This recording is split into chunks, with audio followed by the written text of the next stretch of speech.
दारूच्या नशेत झालेल्या वादातून भावानेच भावाचा केला खून. भेंडवडे गावातील घटना. हातकणंगले तालुक्यातील भेंडवडे येथे दारूच्या नशेत झालेल्या वादातून सख्या भावाने भावाच्या पोटात सुरी खुपसून खून केल्याची धक्कादायक घटना घडली.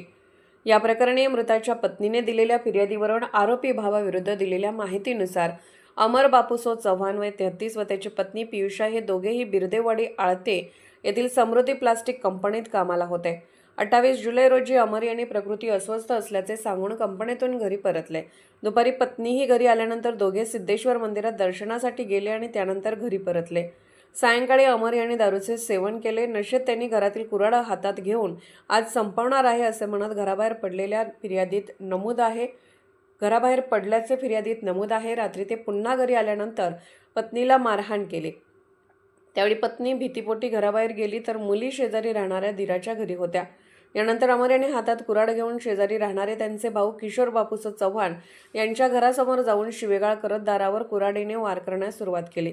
त्यावेळी संतप्त झालेल्या किशोर यांनी घरातून सुरी आणून तू सारखा त्रास देतोस, तुला ठेवत नाही असे म्हणत अमर यांच्या पोटात सुरी खुपसल्याचा आरोप फिर्यादीत करण्यात आला आहे. गंभीर जखमी झालेल्या अमर यांनी तेथून पळ काढला. मात्र काही अंतरावरील शेतात ते कोसळले. माहिती मिळताच पोलिसांनी त्यांना उपचारासाठी कुडाळकर हॉस्पिटल पेठ वडगाव येथे दाखल केले. मात्र उपचार सुरू होण्यापूर्वीच डॉक्टरांनी त्यांना मृत घोषित केले.